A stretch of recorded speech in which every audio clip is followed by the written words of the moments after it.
귀하고 복된 안식일에 성전에 나오신 여러분 모두를 진심으로 환영합니다.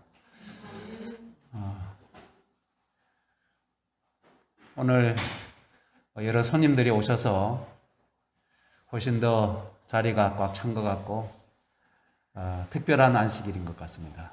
특별히 우리 윤인석 집사님 가족분들이 많이 오셨습니다. 우리 큰 따님 가족, 우리 작은 따님 가족들이 오셔서 우리 교회의 10분의 1을 채워주셔서 참으로 감사합니다. 그리고 우리 권태현 장로님 아까 또 다른 분이 오셨다고 그러셨죠? 두 분만 오셨습니까? 밖에 또 계신데 3주 전 안식일에 우리 전곡교회 출신인 김원상 목사님이 저희 교회 주말 부흥회를 다녀가셨는데 또 전곡교회 우리 장로님 네 분이 오셔서 우리 전곡교회와 자매 결연을 맺어야 되나 우리 인연이 있는 것 같습니다. 진심으로 환영하고 행복한 안식일 되시기 바랍니다.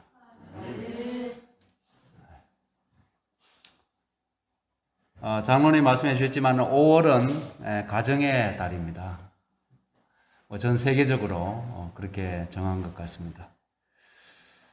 이러한 특별한 5월을 맞이하면서 첫 안식일에 그리스도인의 행복이라는 제목으로 하나님의 말씀 증거하겠습니다. 먼저 일반적인 행복, 또 복에 대해서 좀 말씀을 드리겠습니다. 간단하게 한 6가지 정도를 말씀드리고 두 번째로 그리스도인의 행복에 대해서 말씀드리고자 합니다. 행복이란 무엇인가? 여러분들 마음에 좀 생각해 보십시오. 행복이란 무엇인가? 행복은 어떻게 얻을 수 있는가?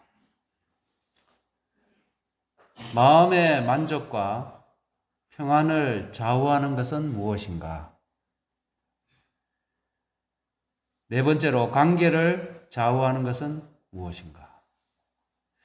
그 다음에 5번째 말의 중요성, 6번째 마음이 말을 지배한다. 이런 소제목으로 간단하게 먼저 말씀을 드리겠습니다. 행복이란 무엇일까요? 우리 이은성 집사님. 행복이란 무엇일까요? 쉬우면서도 막상 말하기는 좀 쉽지 않은 행복이 무엇일까요?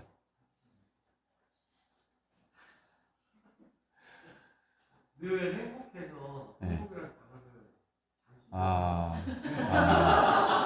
네. 고단수. 제가 집에 자주 오는 것만 봐도 고단수인 걸 알 수 있습니다. 어떻게 해야 살아남을 수 있는지 잘 아시는 것 같습니다. 행복이란 무엇일까? 저도 잘 몰라서 사전을 한번 찾아봤어요. 글자로 풀면은 복된 좋은 운수라는 뜻입니다. 행복.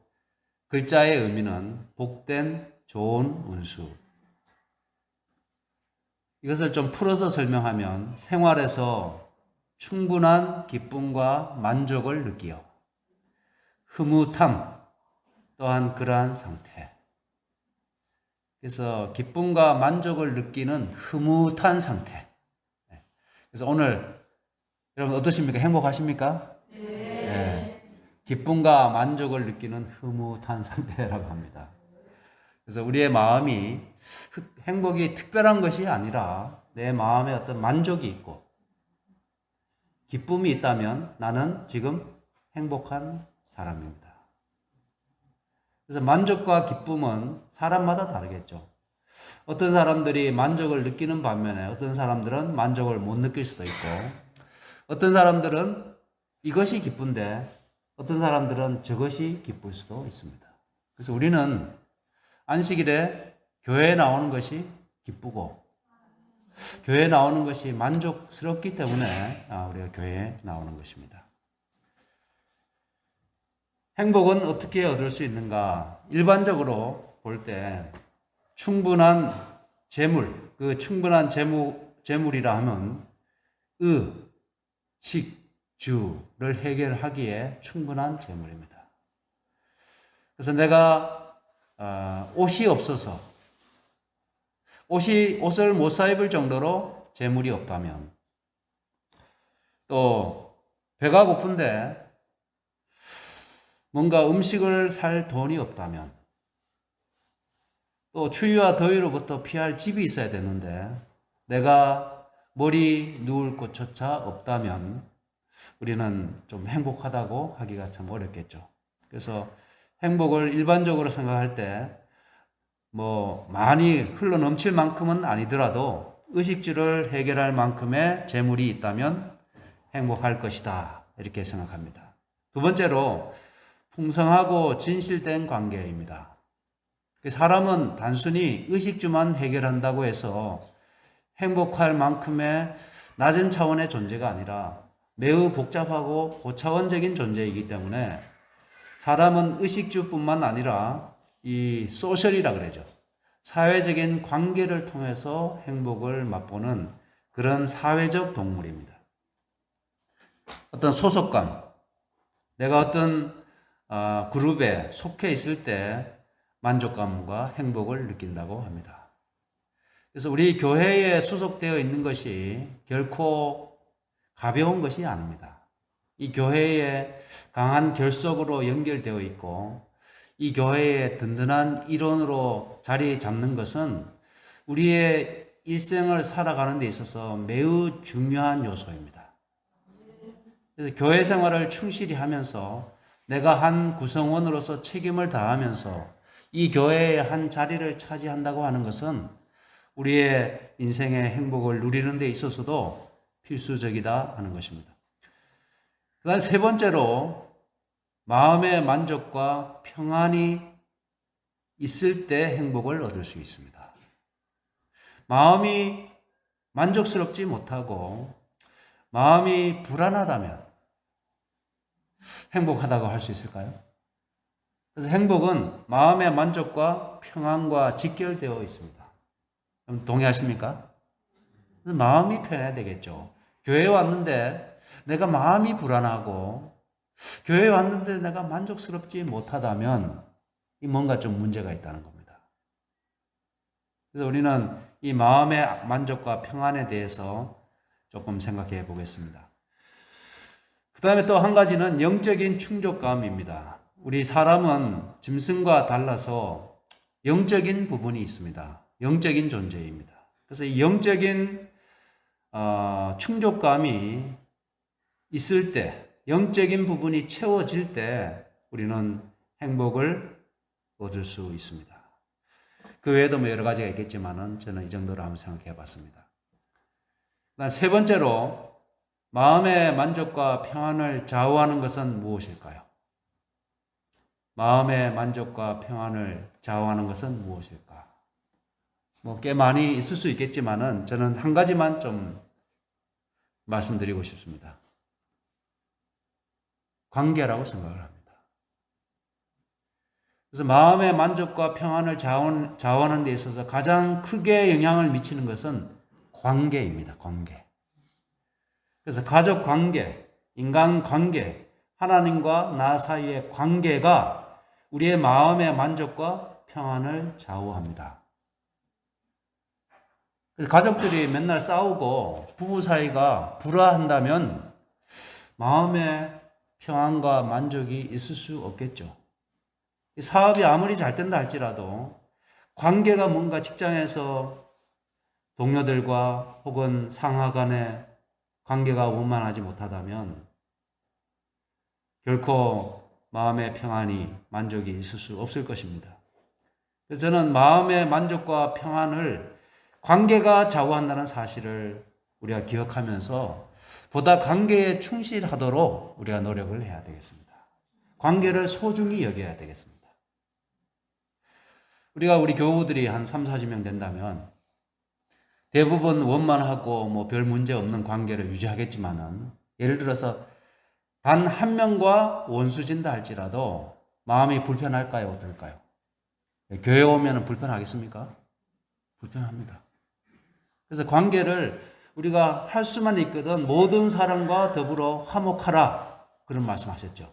할 수 있거든 모든 사람과 화목하라고 말씀하셨는데 그만큼 관계가 우리의 마음에 영향을 미치고 우리의 신앙에 영향을 미치기 때문에 이 관계의 소중함을 우리가 다시 한번 깨달아야 되겠습니다.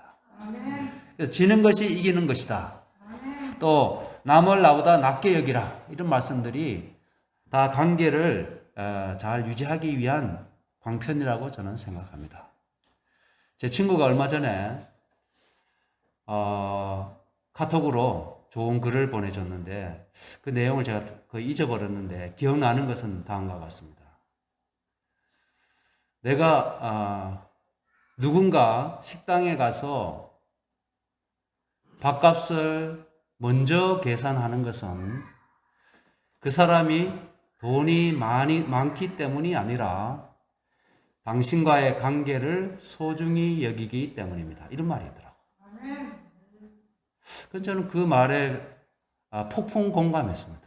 요즘 하는 말로. 관계를 소중히 여기기 때문에 내가 돈이 많기 때문이 아니라 그 사람들과의 관계를 소중히 여기기 때문에 내가 내고 싶은 겁니다. 그런 것이죠. 그래서 우리는 사회적 관계 속에서 우리의 인생이 유지되고 또 이루어진다는 사실을 깊이 공감하시고 사람을 소중히 여겨야 되겠습니다. 한 사람 한 사람. 어린아이들과 어른들과 우리 또래들과 더불어서 관계를 소중히 여기고 그것을 꽃밭 가꾸듯이 가꾸어 나갈 때 우리의 인생은 향기롭고 꽃을 피우게 되는 것입니다.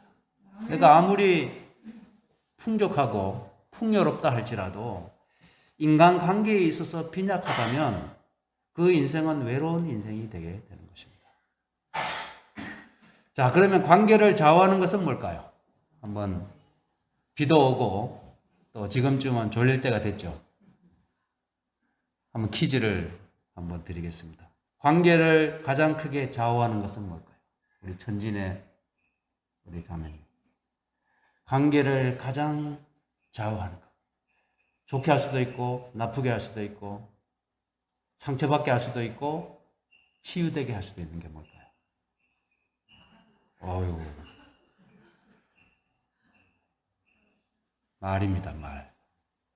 여러분들 그렇게 생각하세요? 네. 관계에 있어서 매우 그 관계를 좋게 할 수도 있고 나쁘게 할 수도 있는 것은 우리가 주고받는 말에 의해서 결정이 됩니다. 그래서 말을 할 수만 있으면 은혜롭게, 또 할 수만 있으면 겸손하게 자신을 낮추고 상대방을 높이는 그러한 말의 습관을 가진다면 또 항상 자신을 드러내지 않고 남을 배려하고 남을 세심하게 남에게 관심을 기울인다면 관계는 발전하게 되고 깊어지는 것입니다. 그래서 우리가 말을 하되 결코 함부로 상대방에게 상처가 될 만한 말들은 피하는 것이 그 관계를 소중하게 하는 지름길인 것입니다. 말의 중요성에 대해서 성경에 참 많이 말씀하셨습니다. 제가 다 소개해 드릴 수는 없고 몇 말씀을 좀 소개해 드리겠습니다. 사람이 마음으로 믿어 의에 이르고 입으로 시인하여 구원에 이르느니라. 우리의 구원도 입으로 시인하여 즉 말로 표현함으로 구원에 이른다고 말씀하셨습니다. 우리가 앞에서 말한다고 하는 것은 정말 쉽지 않은 일입니다. 저도 원래 목회 27년 차가 됐는데요. 아직도 앞에 설 때마다 긴장이 되고 어떤 때는 심하게 떨립니다. 또 안실학교 때는 설교 시간보다 더 떨립니다. 왜 그런지 모르겠어요. 그거는 제가 스스로 만든 징크스입니다. 징크스가 있는데 앞에 서서 말하는 것이 쉽지는 않지만은 때로는 어려움에도 불구하고 입으로써 우리의 믿음과 신앙을 시인하고 간증할 때 그것이 우리에게 구원과 축복으로 돌아오는 것입니다. 저는 우리 성도님들이 잘 해보지 않으셨기 때문에, 자주 그런 기회가 없었기 때문에 엄청난 부담을 느끼시는 것을 알고 있습니다. 그런데도 기회를 드리고자 하는 것은 여기 말씀하신 것처럼 우리가 입으로 시인함으로써, 말로서 하나님의 역사를 드러냄으로써 우리의 신앙이 성숙하고 성장하기 때문에 그런 것입니다. 그래서 제가 혹 부탁드릴 때 사양하지 마시고 한번 용기를 한번 내셔서 입으로 하나님께서 여러분의 생애에 역사하신 사실들을 증거해 보시기 바랍니다. 우리 동마산 교회가 그런 교회가 되었으면 좋겠습니다. 작은 교회지만은 살아있는 신앙을 담대하게 증거할 수 있는 그런 교회가, 그런 성도들이 되셨으면 참 좋겠습니다. 그 다음에 잠언 15장 4절입니다. 올량한 혀는, 올량은 부드러울 온자고 선량하다 할 때 양자입니다. 올량한 혀는 그 생명나무라도 패려한 혀는 마음을 상하게 하느니라. 참 좋은 말씀이죠. 그래서 우리가 따뜻하고 부드럽고 선량한 말을 할 때 그 말이 생명나무와 같다. 사람을 살리는 말이 된다. 그러나 좀 표독스럽고 뭔가 날카로운 말들은, 그러니까 우리 듣기에도 있잖아요. 듣기에도 벌써 이 파장 음향을 갖다가 이 기계로 재면은 막 이렇게 있잖아요. 막 선을 그리는데 이렇게 굉장히 날카롭게 이렇게 성량이 고조되는 그러한 말은 피하는 것이 좋습니다. 결코 그 상대방의 마음을 편안하게 해줄 수가 없습니다. 불안하게 하죠. 불안하게 하고 스트레스 받게 하는 것입니다. 그래서 올량한 혀는 생명나무라도 패려한 혀는 마음을 상하게 합니다. 죽고 사는 것이 혀의 건서에 달렸나니 혀를 쓰기 좋아하는 자는 그 열매를 먹으리라. 그래서 죽고 사는 것이 뭐에 달렸다고요? 혀에 달렸다고요. 말을 어떻게 하느냐에 달렸다는 겁니다. 말이 내 인생 팔자를 좌우한다는 겁니다. 내가 어떻게 말하는지 그 사람의 말의 습관이 그 사람의 운명을 결정한다는 것입니다. 다른 번역에 보니까요, 혀는 사람을 죽이기도 하고 살리기도 한다.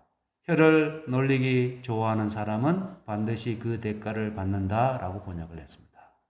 그만큼 말이 중요성을 강조한 표현입니다.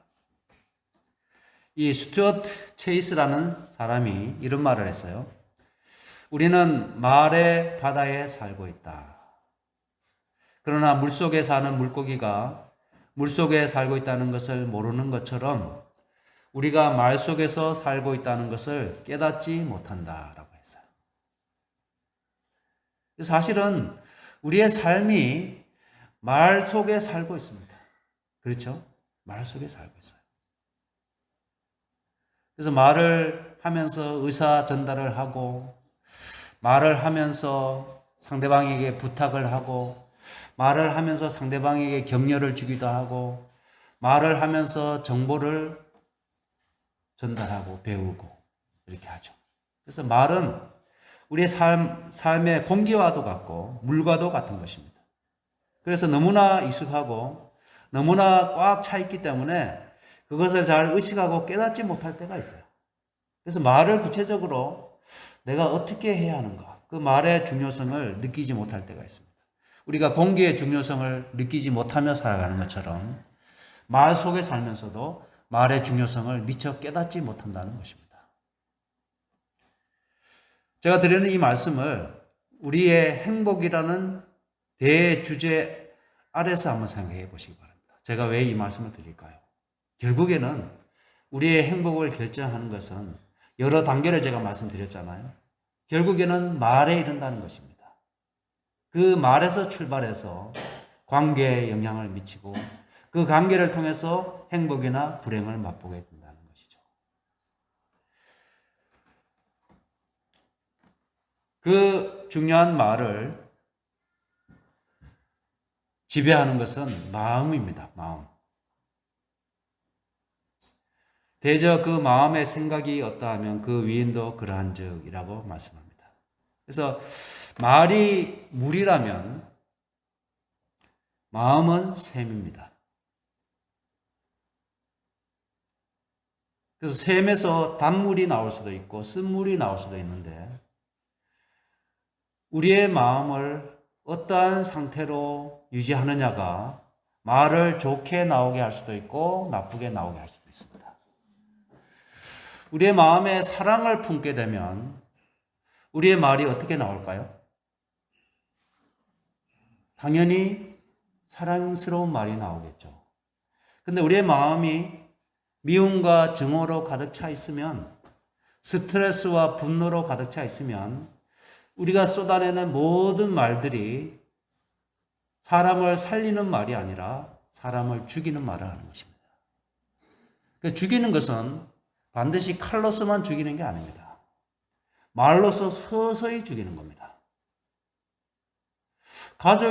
집안의 가족이 내 원수라고 하는 말이 왜 그런가 하면 가족들은 항상 가까이 삶을 함께 공유하면서 살아가기 때문에 가족의 생명에 가장 영향을 미치는 것은 남이 아니라 가족입니다. 가족. 근데 가족을 잘 만나서 그 가족을 통해서 행복과 평안과 생명력과 건강을 누리는 사람이 있는 반면에 가족 때문에 항상 스트레스 받고 가족이 하는 말로 인해서 상처받아서 서서히 죽어가는 사람들이 있습니다. 하이프윈이 그런 말씀을 했어요. 남편들의 묘비, 남편들의 무덤을 이야기하면서 저 무덤으로 내려간 많은 남편들이 아내의 잔소리로 인해서 죽어갔다는 겁니다. 여러분들 심각한 말입니까? 아내 때문에 그랬다는 거예요. 아내 때문에.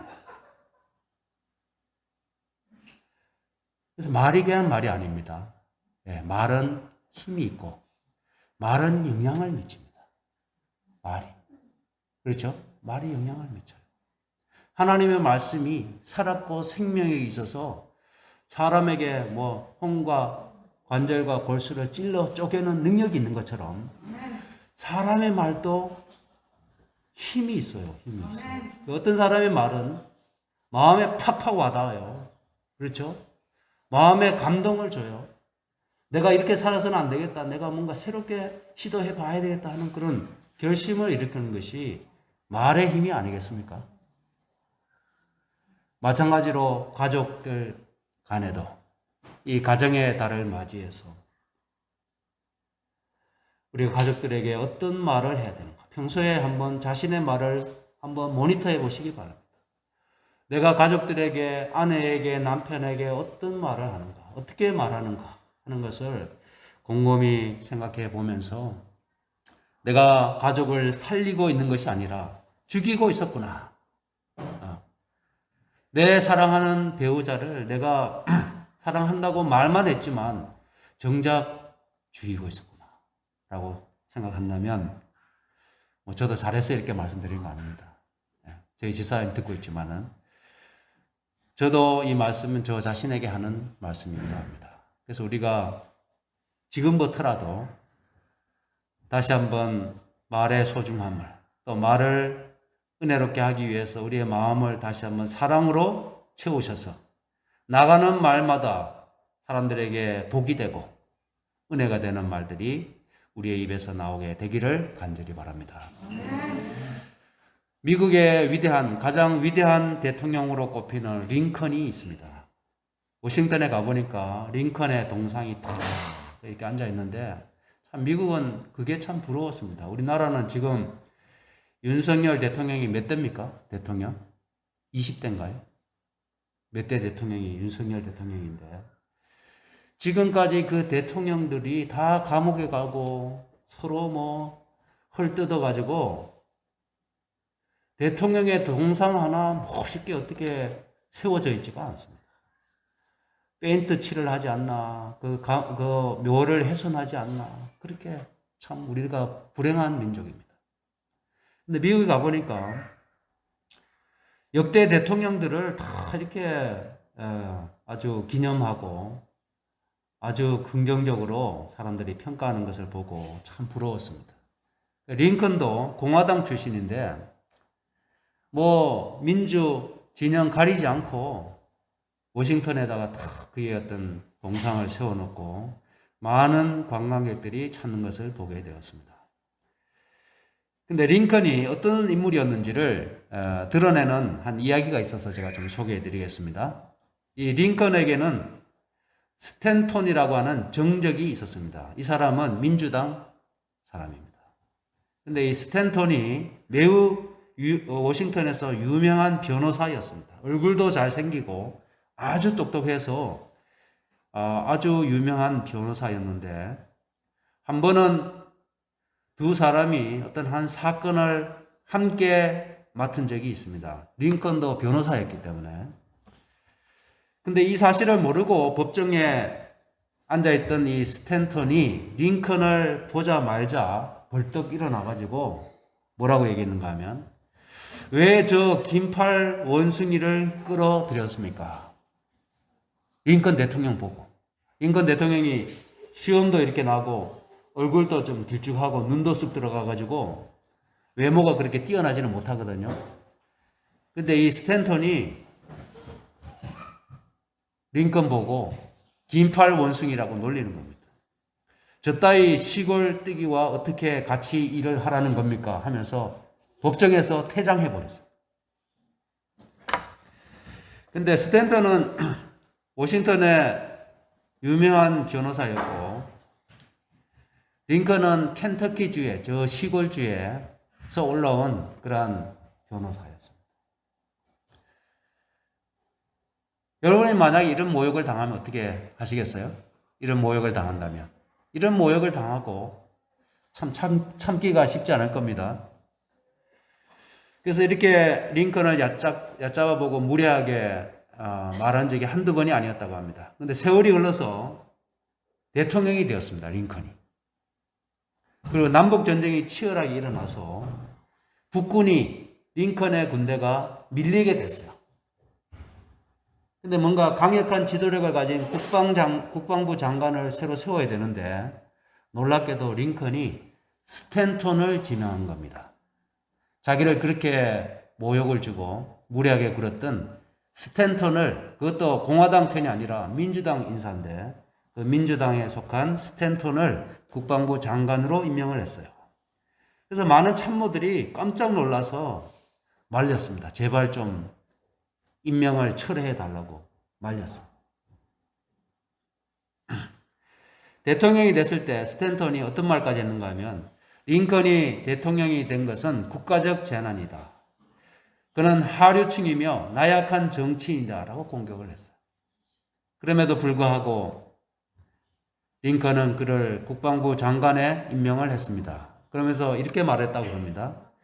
나를 수백 번 무시한들 어떻습니까? 그는 애국적이고 엄격하고 정직하며 사명감이 투철한 사람으로 국방부 장관을 하기에 충분합니다. 내가 봤을 때는 나를 공격하고 좀 비사교적인 것 외에는 자기 맡은 일에 열정적이고 애국적이고 투철한 사명감이 있는 사람이기 때문에 지금 남북전쟁에서 수세에 몰리고 있는 북군에게 있어서 이 사람만큼 적임자가 없다고 나는 판단한다는 겁니다. 어떻게 됐을까요? 결국에는 스탠턴이 국방부 장관이 되어서 남북전쟁을 승리로 이끌었습니다. 근데 나중에 링컨이 아시는 것처럼 극장에서 총을 맞아서 암살을 당합니다. 그의 시신을 반대편 어떤 2층에다가 눕히게 되었는데 그때 달려온 스탠턴이 링컨을 부둥켜 안고 통곡하면서 이렇게 말했다고 합니다. 여기 가장 위대한 사람이 누워 있다. 시대는 변하고 세상은 바뀔지라도 이 사람은 온 역사의 재산으로 남을 것이다. 이제 그 이름이 영원하리. 이렇게 말했다. 그리고 그의 시신 곁에서 가장 오래 머물렀던 참모가 스탠턴이라고 합니다. 그의 말처럼 링컨은 역사에 남는, 미국 역사에 있어서 가장 존경받는 그런 대통령으로 그 이름이 빛나고 있습니다. 중앙에 있는 인물이 링컨이고 왼쪽 아래에 있는 사람이 스탠턴입니다. 그래서 링컨의 이러한 리더십과 겸손함이 가장 위대한 대통령이 되게 한 원동력이고 그의 입에서 그토록 위대한 말이 나오게 한 셈이 링컨의 그러한 넓은 관대함이었습니다. 오늘 우리도 이러한 링컨이 가졌던 관대함과 너그러움이 있다면 심지어 자기를 그토록 공격하는 정적까지도 자기의 참모로 선택할 수 있는 그런 아량이 있다면 우리의 언어 생활도 많이 달라지지 않을까. 속 좁은 사람이 아니라 이기적인 사람이 아니라 욕심이 많은 사람이 아니라 링컨처럼 그러한 모두를 원수까지라도 포용할 수 있는 그런 사람들이 되게 될 것입니다. 그리스도인의 마음과 품성과 인격이라고 하는 책에 이런 말씀이 있습니다. 천성적으로 화를 잘 내는 사람은 참된 행복이 무엇인지 모르며 좀처럼 만족하지 못한다. 화를 잘 내는 사람, 화를 잘 내는 것은 말로 화를 내겠죠, 그죠? 그래서 천성적으로 말로서 화를 잘 내는 사람은 참된 행복이 무엇인지 모른다는 겁니다. 그 말은 뭔가 하면 결코 행복할 수 없다는 겁니다.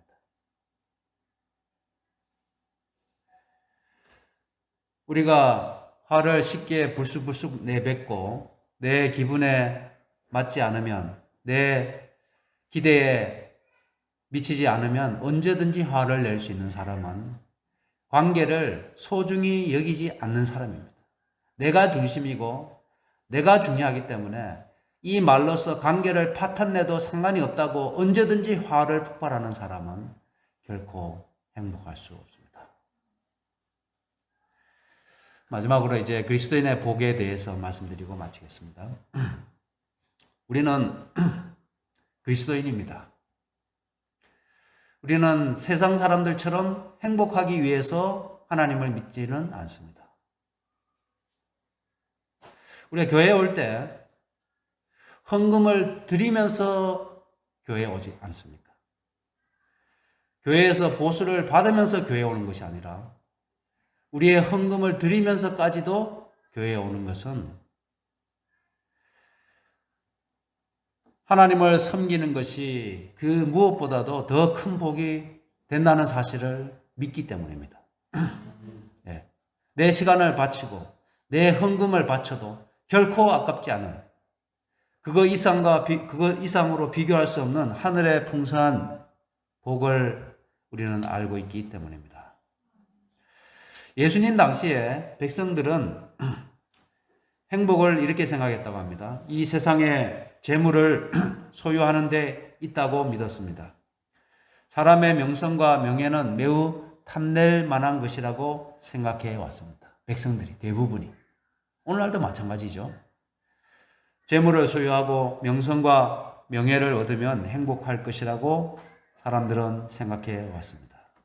심지어는 랍비들도 마찬가지입니다. 랍비라고 불리는 대중 앞에서 저희들도 선행을 자랑해 보이면서 슬기롭고 경건하다는 칭찬을 받는 것을 매우 기분 좋게 생각했습니다. 이것을 행복의 극치로 여겼습니다.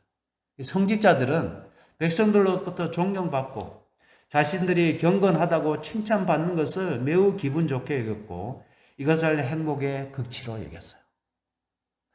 세상 사람들과 별반 다르지 않았다는 겁니다. 그럼 예수님은 행복을 무엇으로 말씀하셨을까요? 예수님이 말씀하신 행복은 의를 위하여 핍박을 받는 자는 복이 있나니 천국이 저희 것입니다. 나를 인하여 너희를 욕하고 핍박하고 거짓으로 너희를 거스려 악한 모든 말을 할 때에는 너희에게 복이 있나니. 백성들이나 랍비들이 생각했던 행복과 복과는 전혀 다른 말씀을 예수님이 말씀하셨어요. 우리가 이것을 받아들일 수 있는가 하는 것입니다. 예수님이 말씀하신 참된 행복, 영원한 복은 세상 사람들이 말하는 것처럼 재물이나 명예나 존경이 아니라 또 랍비들이 생각했던 것처럼 사람들로부터 받는 칭찬과 존경이 아니라 사람들을 구원하기 위해서 주의 사업을 하다가 핍박받고 고난을 당하는 것이 하나님이 말씀하신 복이라는 것입니다. 우리가 이 복을 받을 준비가 되어 있는가? 우리가 이러한 복을 누리기를 원하는가? 나는 세상의 복이 더 좋다고 생각한다면 우리가 결코 그 자리에 나아갈 수 없을 것입니다. 고난과 핍박을 받음에도 불구하고 주를 위해 일하는 자리에 결코 서려고 하지 아니할 것입니다. 볼지어다 하나님께 징계받는 자에게는 복이 있나니. 제가 몇 말씀 소개해드리고 마치겠습니다. 하나님께 징계받는 자에게는 복이 있나니 욥기에 말씀했습니다. 주께서 택하시고 가까이 오게 하사 주의 뜰에 거하게 하신 사람은 복이 있나니. 자, 어떤 사람이 복이 있는지 한번 보십시오.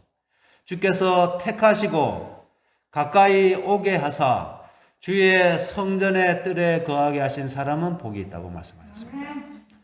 주의 집에 거하는 자가 복이 있나니 저희가 항상 주를 찬송하리이다. 주의 집에 거하는 자가 복이 있습니다.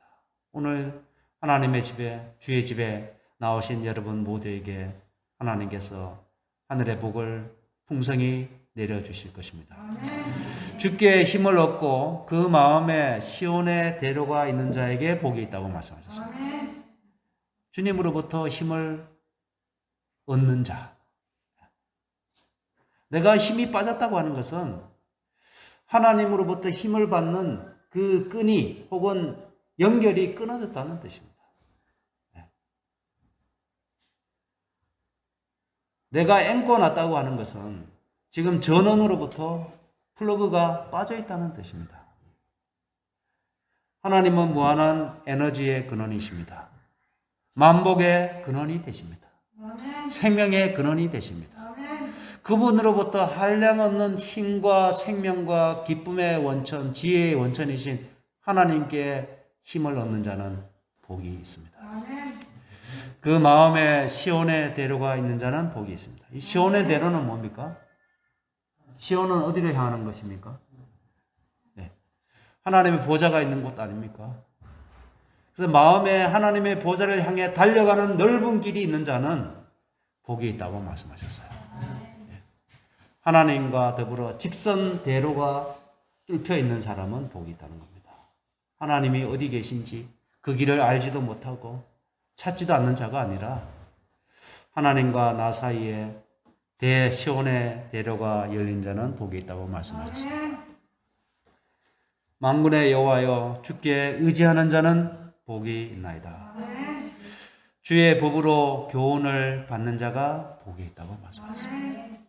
하나님의 말씀으로 교훈을 받는 자가 복이 있습니다. 이러한 백성은 복이 있나니 여호와를 자기 하나님으로 삼는 백성은 복이도다. 성경의 기자들이 무엇을 복으로, 무엇을 그리스도인의 행복으로 여겼는지를 우리에게 소개해주고 있는 겁니다. 우리의 입맛하고 다를 수 있어요.